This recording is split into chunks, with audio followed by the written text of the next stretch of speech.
Oke, Assalamualaikum warahmatullahi wabarakatuh. Kita bertemu lagi ya, masih di question and answer. Ya, oke, jadi kalau ingin melakukan atau memberikan pertanyaan, silakan kirim email ke saya ya di bawah ini. Ya. Nah, oke, topik pembahasan kali ini adalah tentang Six Sigma ya. Ini terlalu maju ya, tapi it's okay ya, karena project improvement nanti di materi ke-12 ya, mungkin masih lama, jadi ya udah yang bertanya ya udah saya jawab dulu ya. Oke, saya baca ya pertanyaannya. Saya seorang mahasiswa tingkat akhir, jurusan teknik, nggak disebutin ya teknik apa ya, sedang akan membuat tugas akhir berupa project Six Sigma. Oke, dia mau bikin project ya. Nah, kemudian dia meminta beberapa hal ya. Pak Budi minta informasi tentang Six Sigma yang tidak pernah diajarkan di training maupun di kuliah. Ya. PS. Saya sebelumnya pernah ikut training di MIC. PS yang lain, saya pernah melihat video lama yang video lama Pak Budi ya. Memang dulu pernah saya posting ya video tentang Six Sigma, cuman saya take down ya karena ya ada perubahan perkembangan lah kayak gitu. Mohon untuk bisa dibahas secepatnya kok dibalas ya. Oke, nah, jadi seperti itu ya pertanyaannya. Jadi mahasiswa ini mau mengerjakan project Six Sigma. Nah, kira-kira sebelum menjalankan ya, mungkin ya dia pengen pengetahuan secara menyeluruh nih Six Sigma itu seperti apa. Karena mungkin yang dia dapat baru segini ya. Karena di training, di akademis memang lebih fokus ke dalam perhitung-hitungan. Betul kan? Ya, menghitung statistik, hitung caranya gimana ya. Nah, itu yang pinter banyak ya, yang jauh lebih pinter dari saya banyak ya, memang fokusnya di situ. Nah, bagaimana dengan hal lain? Nah, ini yang pengen dia ketahui ya. Oke, kita bahas ya. Memang dulu suatu saat ya, pernah saya membuat sebuah statement ya, dan itu banyak, ada yang menentang, ada yang menyetujui ya. Jadi statement saya adalah bahwa Six Sigma itu tidak cocok buat mahasiswa ya, kayak kontroversi ya. Padahal kalau dijelaskan ya, oh iya benar, nah gitu ya. Dari kalangan akademisi sama, Anda anti mainstream ya, melawan arus kan gitu. Karena Six Sigma udah mulai diajarkan dan itu sesuatu yang link and match antara pendidikan formal dan dunia kerja, itu betul ya. Kemudian ditanya lagi dasar pemikiran Anda apa, acuannya apa? Wah, modar ya. Nyari Scopus ya, bahasa Inggris tuh lalit saya. Ya udah nyari yang gampang lah, Sinta ya, jurnal Sinta ya, saya cari ya, nemu. Nah, disitulah saya bahas ini. Ini salah. Ini bukan salah lah kalau saya ngomong. Ini kurang tepat. Ini masih banyak yang kurang. Ini juga nggak tepat. Itu banyak sekali poin-poinnya ya. Jadi ada sebuah contoh ya di jurnal itu yang saya tahu betul industrinya. Ya, saya tahu betul industrinya lah. Industri apa? Wah, Anda bisa cari tahu lah nanti lama-lama ya.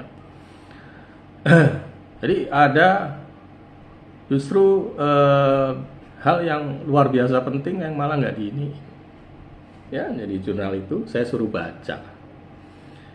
Misalnya waktu itu saya kasih baca ke teman saya yang di food beverage ya. Dia juga Six Sigma Black Belt. Saya suruh baca, ada yang aneh nggak di situ. Dia baca, nggak ada Pak Budi, ini hanya normal.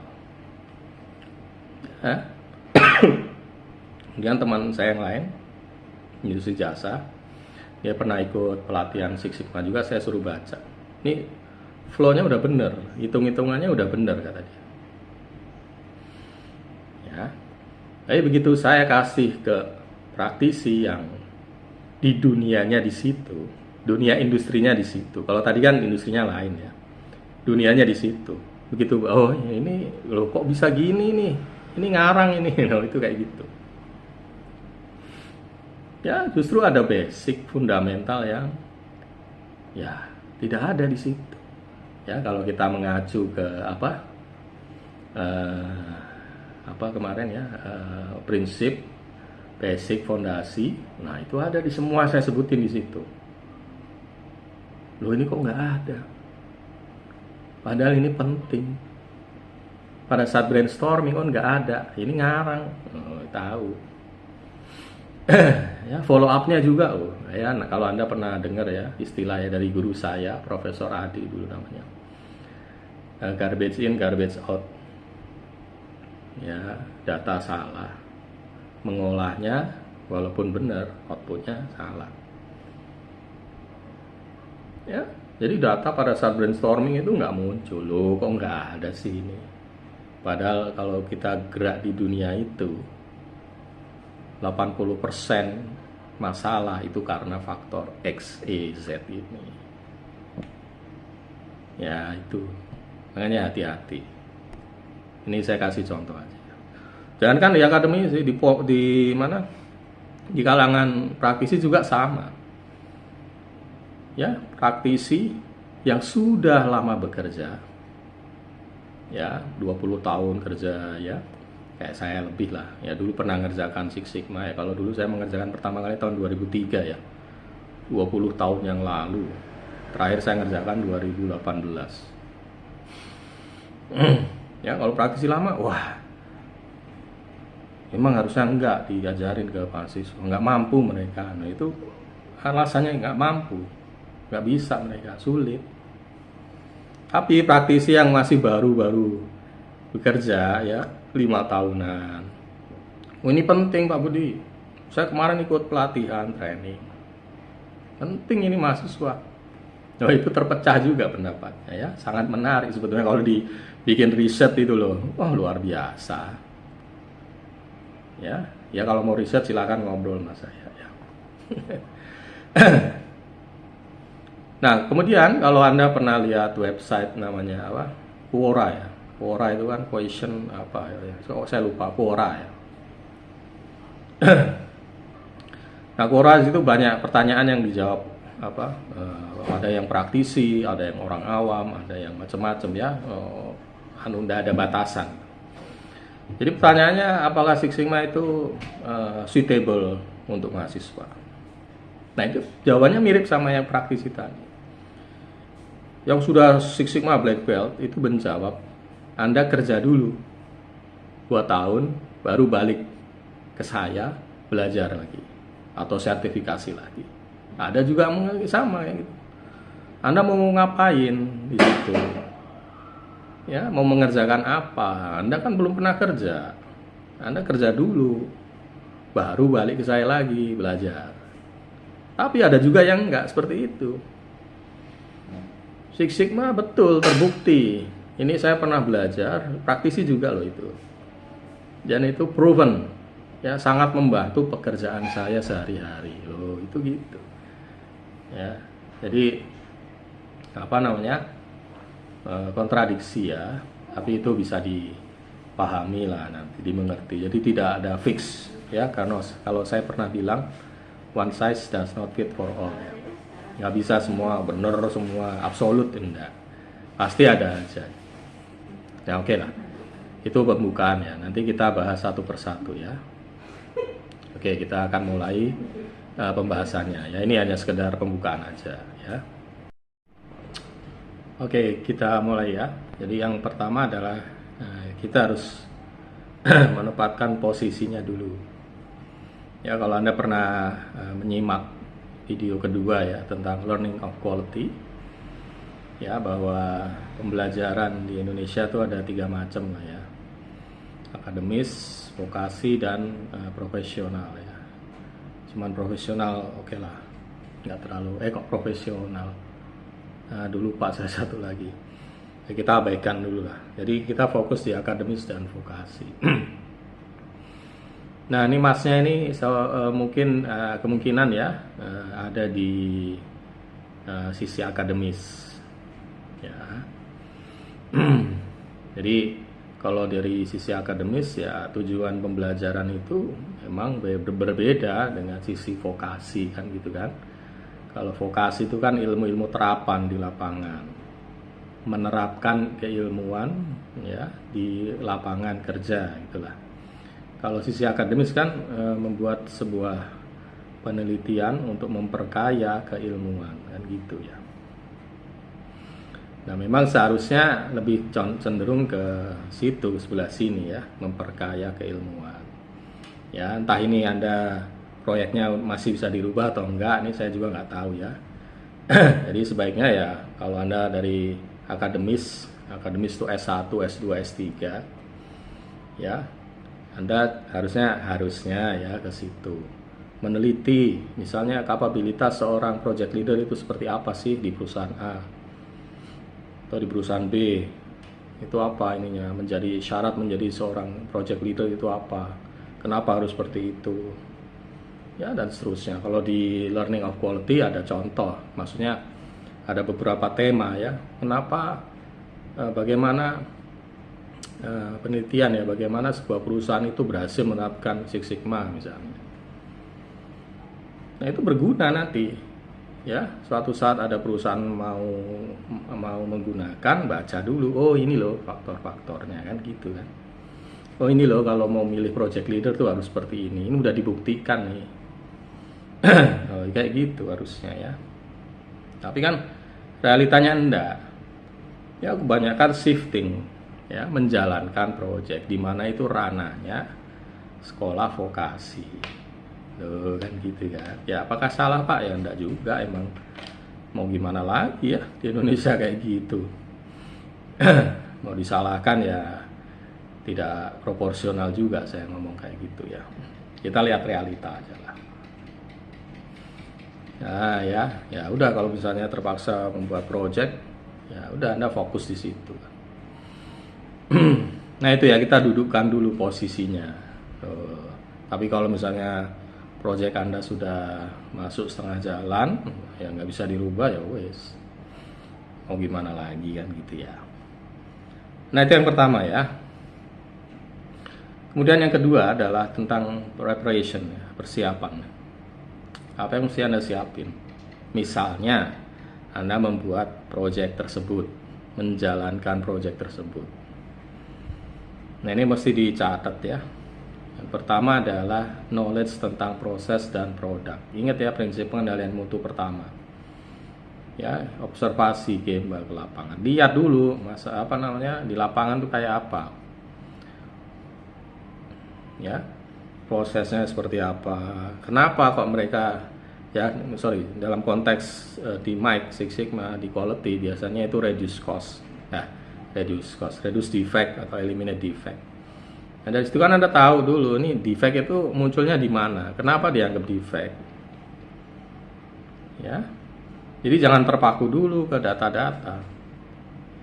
Asal muasalnya dari mana, ya kan gitu kan. Jadi harus melakukan Gemba atau memahami Gemba.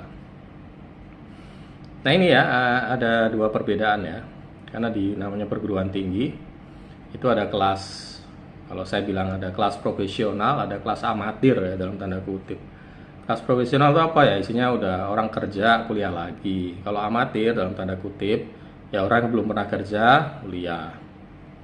Ya saya juga nggak tahu, nggak ada istilah amatir ya gitu ya. Adanya kelas profesional sama kelas apa gitu. Ada lawannya profesional kan amatir ya. Itu bikinan saya adalah. Nah kalau kelas profesional karena orangnya dominan, sudah pernah kerja atau masih bekerja, ya mereka tidak sulit melakukan Gemba, mereka sudah tahu lapangan. Kalau amatir, ya tanda kutip lagi, ya namanya orang belum pernah kerja, banyak tantangannya di situ. Ya, sehingga harus merencanakan hal ini jauh-jauh hari, entah pada saat mau magang, internship, atau mau melakukan penelitian, ya. Harus di-prepare jauh-jauh hari. Ya, itu beda. Ya. Kalau Anda tahu diagram scatter, ya, diagram scatter yang amatir, maksudnya nol experience, itu sebarannya sama kayak garis terus. Tapi kalau di sini yang profesional, nggak jelas tuh. Ada yang udah pengalaman 5 tahun, 10 tahun, ada yang baru 3 bulan. Ya, 20 tahun kerja, kuliah lagi, ya, itu ya macam-macam.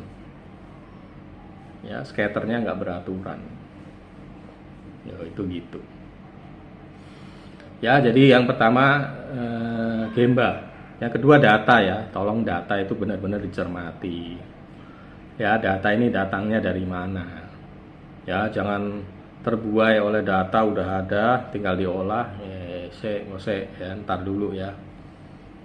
Ya, harus mempertimbangkan proses terjadinya data itu dari mana. Nah, kemudian persiapan selanjutnya adalah mencari pembimbing. Nah, ini seharusnya ya, atau idealnya Anda membuat project Six Sigma itu adalah di perusahaan yang mengerjakan Six Sigma. Ya.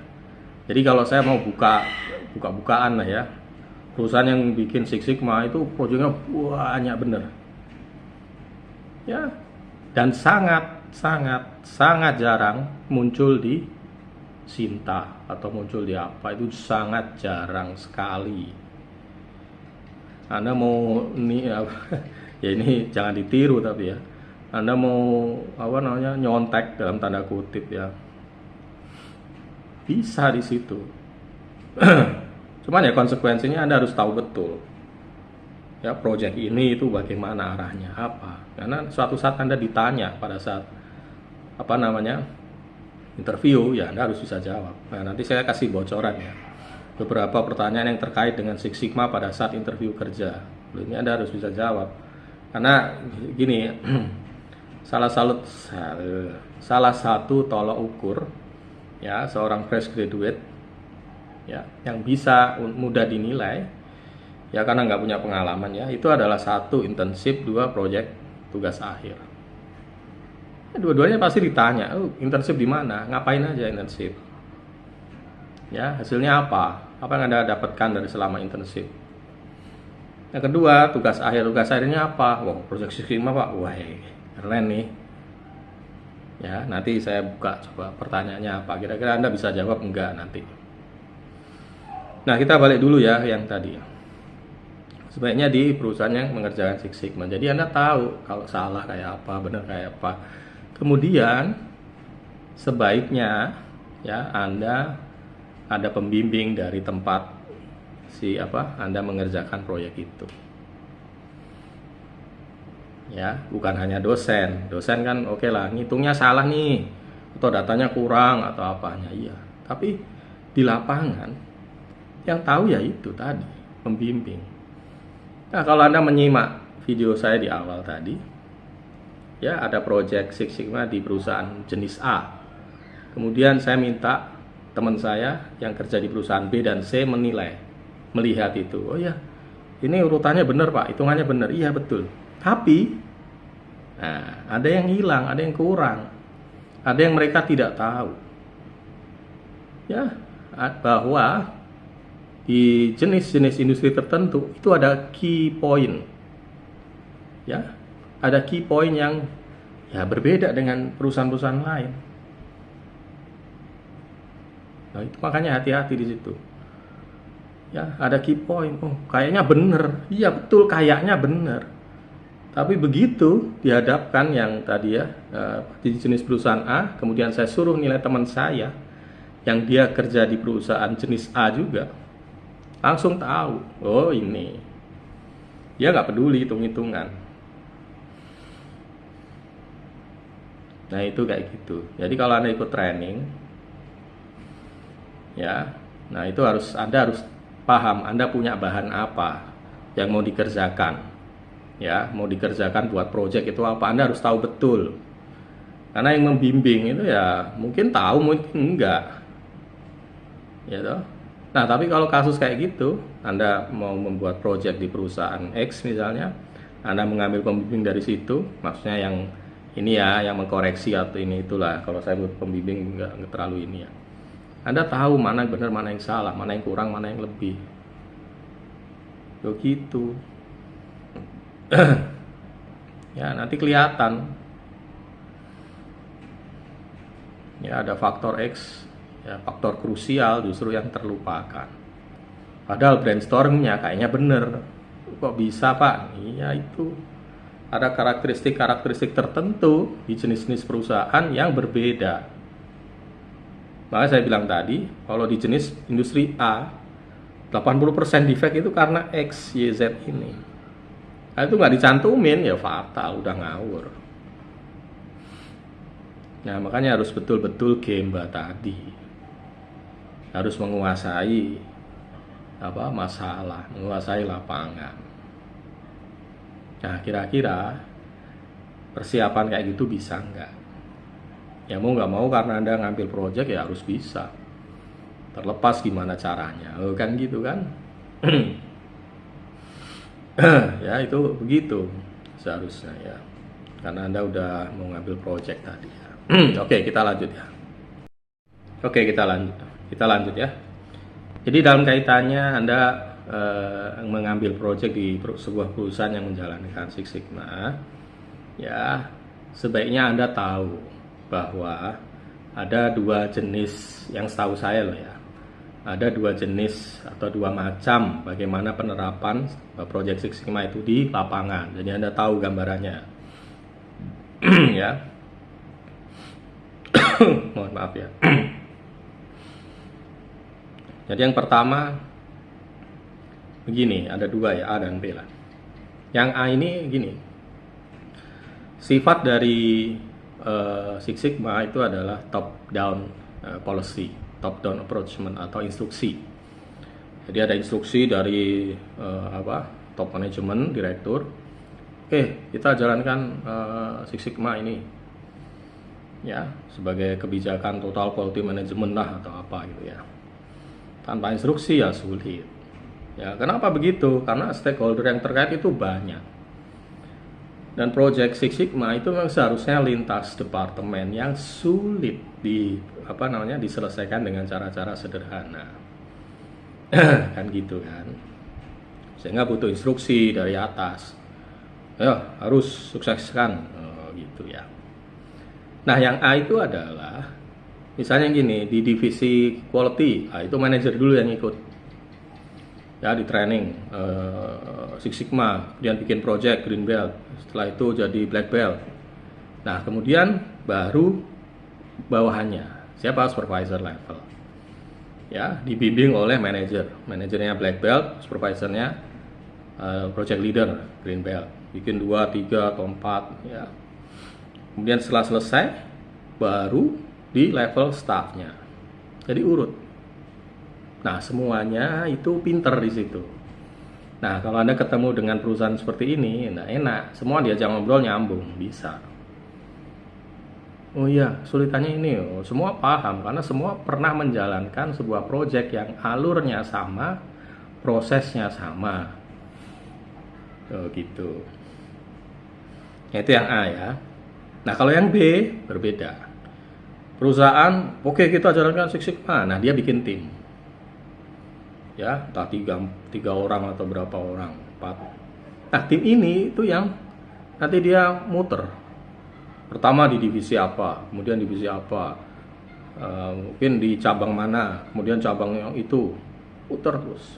Jadi semacam special task force, ya, pasukan khusus. Nah, dia ngerjain sendiri, nggak ketemu problem itu juga dia pusing juga. Nah, dia harus nyari masalah yang harus diselesaikan. Nah, kalau ketemu kayak gitu ya sulit Anda. Ya, yang ketemunya hanya para penggembira dalam tanda kutip. Ya, dulu saya pernah ikut proyek ini, cuman saya hanya disuruh ikut ini, hitung. Ya, secara keseluruhan proses Nah, mereka ya atau special task force ini yang mengerjakan. Ya, jadi jangan heran nanti lo kok kayak gitu sih modelnya. Iya. Berbeda. Tapi dua-duanya juga ya bener lah, bagus ya, tergantung perusahaan lah kayak gitu. Tidak ada yang absolut benar tuh harusnya begini ya. Enggak. Ya, itu kayak gitu ya. Ini supaya Anda apa namanya? Punya gambaran gitu. Oh iya, nih saya harus ngambilnya project di perusahaan yang menjalanin. Tapi yang mana dulu? Kan gitu kan?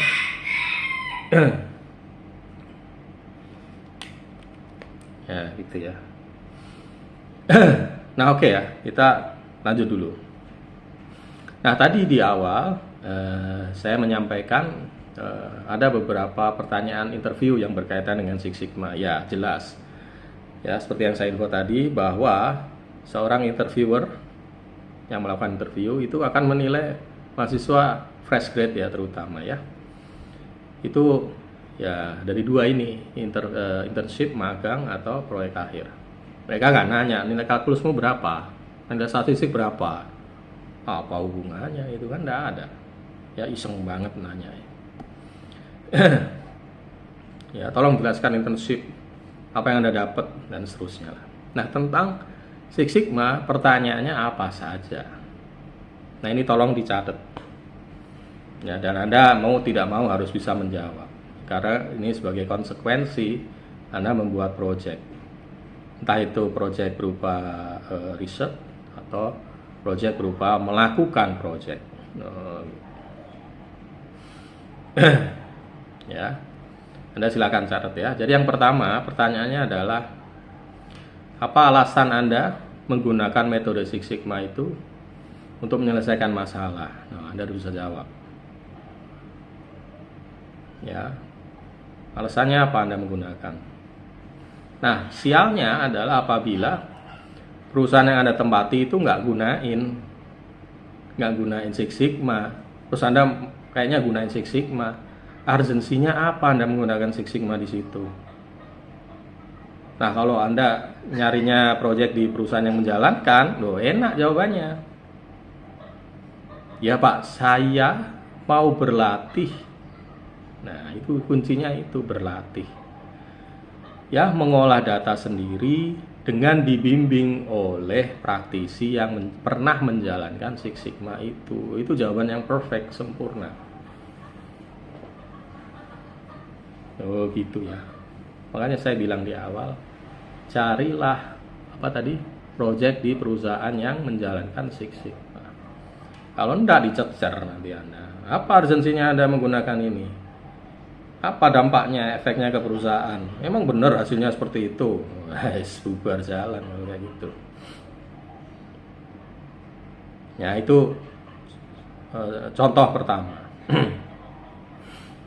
Nah, contoh yang kedua, ini sering saya gunakan. Kalau saya sering menggunakan ini dan beberapa rekan praktisi juga pernah menggunakan pertanyaannya ini.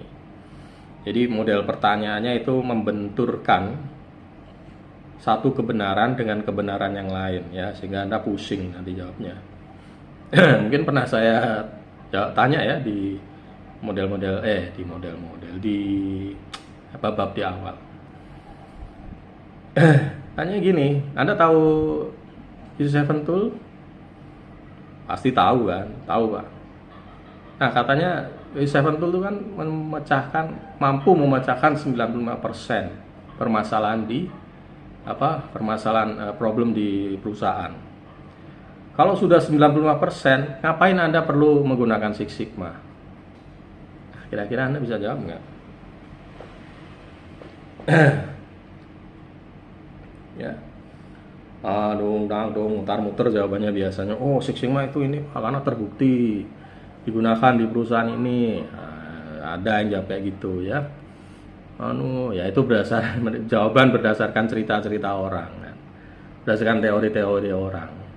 Ya, berdasarkan penjelasan orang. Apakah salah, Pak? Ya enggak, cuma enggak tepat. Ya. Kenapa Anda ngotot pakai Six Sigma padahal 90% bisa selesai dengan bisa bentuk? Nah, kira-kira apa jawabannya? Ya, gampang-gampang susah ya. Pertanyaannya menjebak kayak gitu. Nah, iya, itu konsekuensi Anda. Six Sigma itu sulit loh ya, bener nggak sulit? Kan ditanya gitu Anda pasti. Wah iya Pak, sulit. Kenapa harus cari jalan yang sulit padahal jalan yang mudah ada? Dan jalan yang mudah itu terbukti 90% efektif menyelesaikannya. Mr. Ishikawa bilang bahwa 95% of problem are solved by using quantitative tool.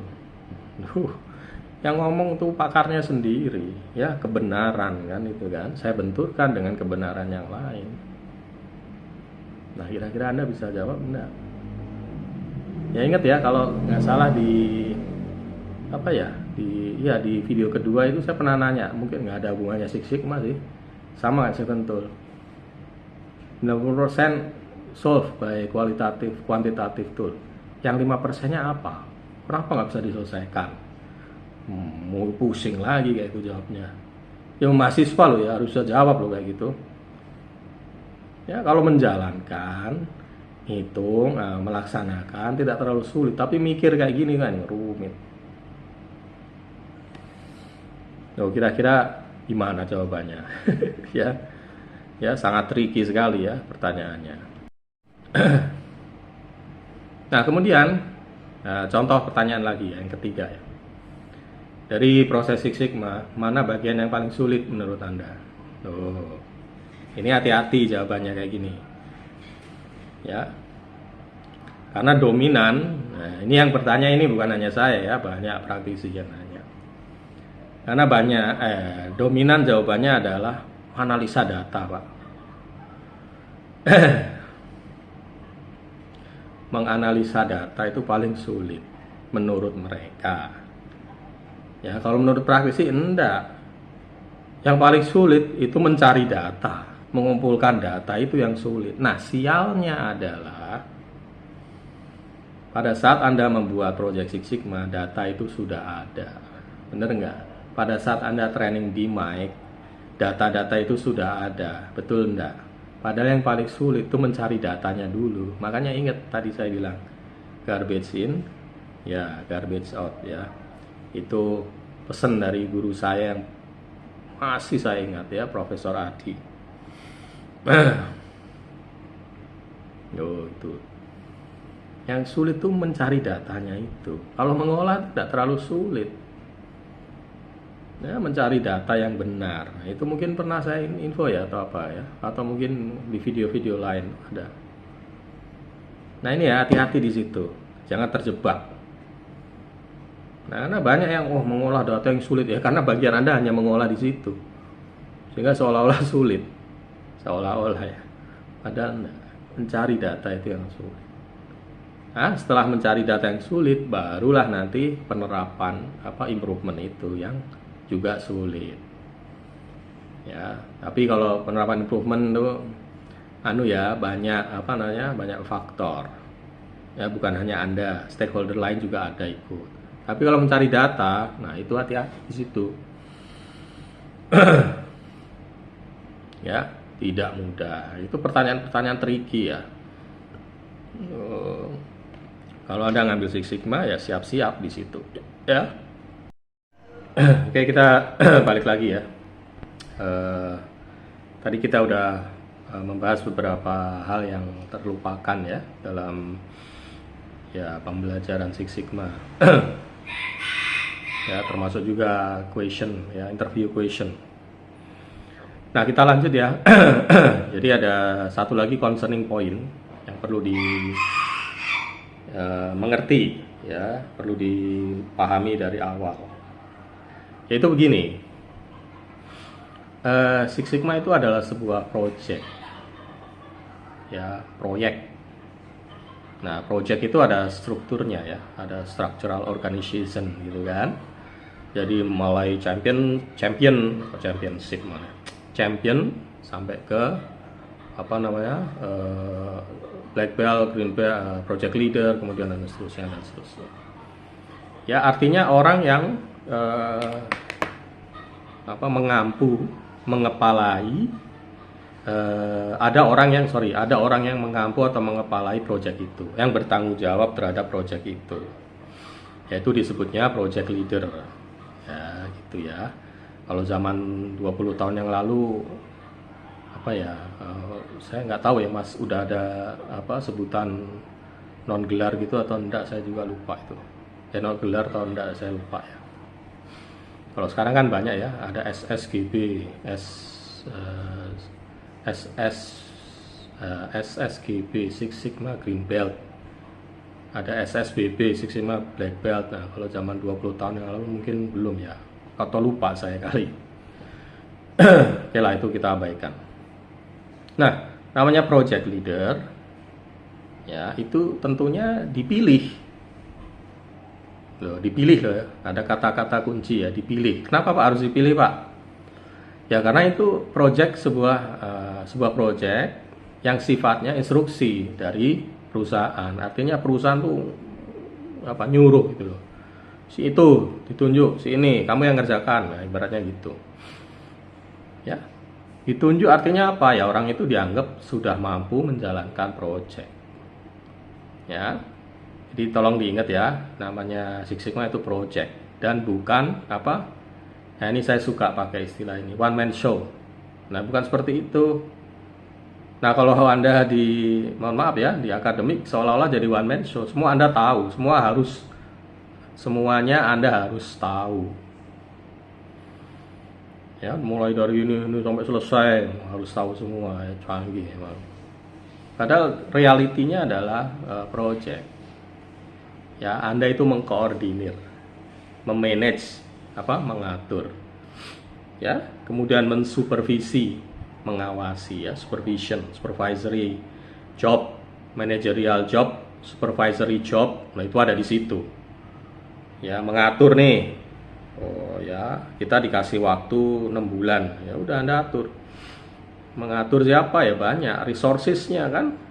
Anda punya member. Siapa nih member yang saya pilih? Oh, itu baru mengatur loh ya. Nah, kalau udah jalan nanti Anda awasi bener nggak ini sesuai time schedule dan seterusnya. Loh, sifatnya kan seperti itu ya. Nah, ini makanya kalau di mahasiswa membuat proyek kayak gini menjadi sesuatu yang apa ya. Nah, nanti kita kasih jawaban di belakang lah ya. Menjadi titik-titik tadi. Ya, karena Anda harus punya kemampuan itu. Managerial skill, supervision skill. Kemudian apalagi? Mampu mendelegasikan pekerjaan. Oh, ini si Anu bisa nih. Oh, kamu ngerjain ini ya. Si ini spesialisasinya adalah apa? Oke, kamu kerjakan ini. Ya, kemudian dia punya skill komunikasi. Ya, ini soft skill lah ya. Komunikasi, kolaborasi, kerjasama dengan beberapa stakeholder yang terkait. Ya, karena namanya Six Sigma itu kan bukan proyek kelompok kecil, tapi dampaknya luas. Nah, kan seharusnya gitu. Ya, dampaknya luas sehingga harus mampu mengkoordinasikan ya semua stakeholder untuk mewujudkan, mensukseskan proyek ini. Loh gitu. Makanya dalam realita yang dipilih menjadi project leader ya tidak bisa namanya orang baru kerja setahun suruh project leader ya. Fatal nanti ya. Kecuali ya orang itu extraordinary lah ya. Karena jelas harus paham proses, knowledge, dan product knowledge itu lagi. Nggak paham lapangan, kok disuruh mengerjakan ya fatal. Yang rugi ya perusahaan itu sendiri. Lu salah milih orang, bukan salah sistem atau proyeknya nggak bener. Milih orangnya lu yang salah. Nah, ini sebenarnya bisa dijadikan riset gitu loh, yang saya bilang di awal-awal tadi. Gimana sih milih namanya project leader? Loh, itu lebih afdol ya dalam tanda kutip, karena tidak harus mengerjakan Six Sigma. Anda riset di beberapa perusahaan atau di satu perusahaan, kan di situ satu perusahaan divisinya banyak. Anda pilih itu kenapa? Anda pilih anu ya, nah, luar biasa loh itu manfaatnya. Loh, bener, saya belum nemu itu ya. Tuh, ini saya kasih ya kesempatan. Nah gitu ya. Jadi sebagai sebuah project ada timnya ada leadernya. Nah, leadernya itu harus punya kapabilitas Ya, bukan hanya pinter ini, nggak bisa koordinasi, nggak bisa ini itu. Nah, jangan salah loh ya, saya ulangi ya, jangan salah loh ya. Banyak perusahaan orang quality-nya, karena gini ya, Six Sigma itu tools utamanya adalah statistik, betul ya? Betul nggak kayak gitu? Statistik kan? Nah, banyak perusahaan orang quality manager, quality supervisor itu bukan berbasiskan orang teknik juga Anda bisa nemuin kayak gitu. Yang dulunya mereka tidak pernah belajar statistik. Ya kayak diploma D3 yang di Politeknik Negeri itu, ya mungkin ada 1-2 yang ngajarin, tapi banyak yang nggak diajarkan. Dan mereka justru menduduki posisi-posisi yang strategis. Ada loh teman saya kayak gitu ya. Anak buahnya teman saya, sorry. Mohon maaf. Ya, jadi harus apa namanya? Nah, itulah namanya nanti bikin strategi ya. Anda milih member kayak temannya anak buah saya. Milih membernya cari orang pinter ngitung statistik. Itu bagian ngitung. Ya. Ada hasil trial kamu hitung. Ya, itulah mengkoordinir ya. Kalau Anda ikut pelatihan Six Sigma itu seolah-olah Anda harus bisa semuanya. Memang kemudian dititik beratkan dalam perhitungan-perhitungan itu. Emang itu nyawanya di situ. Ya. Ya, cuman kan nyawa itu ada apa namanya ya, komplementari yang lain kan. Tidak sekedar ngitung itu aja. Belum nanti aplikasi lapangan. Capek-capek ngitung nggak taunya diaplikasikan gagal ya karena tidak tahu lapangan dan seterusnya. Nah itu ya. Nah, makanya kalau dibilang mahasiswa bikin project, ya karena skill-skill kayak gitu sulit. Ya kita tidak mengabaikan bahwa Anda pinter statistik, jelas pinter pasti. Masih hangat kan diajarin, nggak mungkin nggak bisa. Ya masih hangat-hangat lah. Tapi ada hal-hal lain. Itu realita yang saya ceritakan ya. Ya, saya bukan realita ya, bukan jualan atau marketing gimmick itu enggak. Ya itu harus dimengerti ya sejak awal kayak gitu ya. Oke, nah kita sampai di kesimpulan ya. Jadi itu udah panjang lebar ya saya berikan informasi-informasi yang mungkin belum pernah Anda dengar. Nah, kita sampai ke kesimpulan ya. Jadi begini, ini yang salah dipahami ya. Ya pada saat di awal waktu saya bilang, Six Sigma tidak penting buat mahasiswa. Maksud saya adalah begini, bahwa Six Sigma itu belum saatnya dikerjakan proyeknya oleh mahasiswa. Belum saatnya ya. Kenapa? Banyak faktor non teknis yang sulit ya bagi seorang mahasiswa itu untuk benar-benar mengerjakan, kecuali ada kecualinya. Mahasiswa itu adalah mahasiswa pekerja. Dan betul bahwa di tempatnya dia bisa mengerjakan. Itu kecuali yang pertama. Ya, jadi seperti itu. Ya. Tapi Six Sigma itu wajib diajarkan. Wajib diajarkan. Artinya apa? Mahasiswa itu wajib untuk tahu, wajib untuk mengerti Six Sigma itu apa, metode yang kayak apa. Bisa nggak dikasih contoh-contoh project? Lu kasih cerita, ini loh Six Sigma itu sudah populer. Itu boleh, itu malah wajib. Yang saya khawatirkan itu adalah mengerjakannya. Loh, jangan salah paham di situ. Ya, karena emang sulit.